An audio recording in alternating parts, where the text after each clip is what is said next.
Bonjour, je suis Ambroise Biré, journaliste à ML Prod. Nous voilà aujourd'hui, le jeudi 19 avril 2018, sur les îles de Lérins, où nous sommes venus rencontrer Émilie Joly, une jeune d'une mission locale. Quel a été votre parcours ? Après mon bac, j'ai passé un baccalauréat SSP, accompagnement soins et services à la personne. Donc c'est un baccalauréat professionnel que j'ai obtenu avec une mention. Par la suite, je suis partie en BP préparation en pharmacie, mais j'ai arrêté au bout de 6 mois parce que ça me convenait pas. Et à ce moment-là, je me suis dit, qu'est-ce que je vais faire ? Parce que je voulais faire un DUT carrière sociale, ce qui fait qu'au moment, 6 mois après la rentrée, c'était pas possible de reprendre dans quelque chose. Donc je me suis inscrite à la mission locale pour pas rester sans rien faire. Et à ce moment-là, j'ai continué mon parcours avec la mission locale j'ai fait la garantie jeune aussi pendant 1 an. Et j'ai repris mes études en septembre en DUT carrière sociale. Donc là, je suis en première année sur Belfort, en Franche-Comté. Quel est votre projet professionnel après ces études ? Après mes études, j'aimerais passer le concours d'éducateur spécialisé et pourquoi pas après le concours d'éducateur de la PJJ parce que j'aimerais travailler auprès de la protection de l'enfance. Est-ce que l'accompagnement de la mission locale que vous avez eu a été intensif ? Est-ce qu'il vous a aidé ? Est-ce que c'est grâce à ça que vous en êtes là aujourd'hui ? Intensif, c'est vrai que les premiers mois avec la garantie jeune, c'est intensif parce que tous les jours, on doit être présent. Donc c'est vrai que ça aide aussi à permettre de ne pas de rien faire, de pas rester sans rien faire. Donc ça m'a aidé à ce niveau-là pour pas rester sans rien faire et pour pouvoir continuer mon objectif de vouloir reprendre quelque chose. Parce que c'est vrai que quand on fait une pause, c'est difficile après de reprendre derrière. Comment avez-vous été amené à travailler sur le projet audiovisuel de votre mission locale qui est par la suite devenu Vox Milo ? C'était tout à fait par hasard.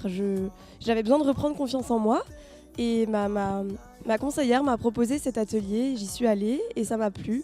Et au fur et à mesure, j'y allais tous les mardis après-midi et je me suis retrouvée sur cette île au mois de mars, il y a 1 an, et on a créé un festival, Vox Milo. De la mission locale au concours Miss France, pouvez-vous nous raconter cette histoire ?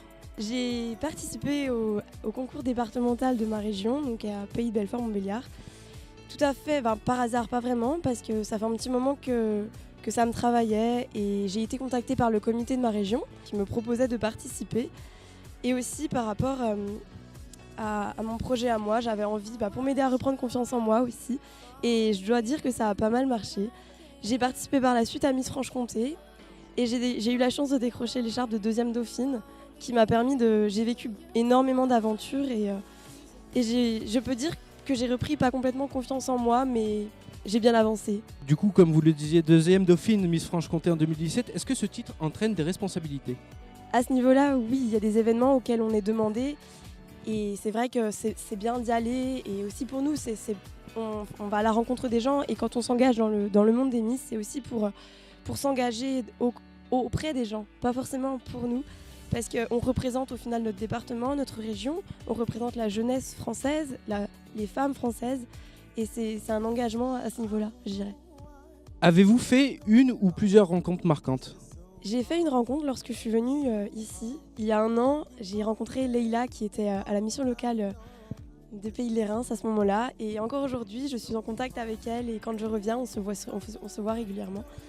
Et j'ai fait quand même aussi beaucoup de rencontres marquantes, je peux pas dire qu'elles sont toutes marquantes, mais des rencontres constructives on va dire.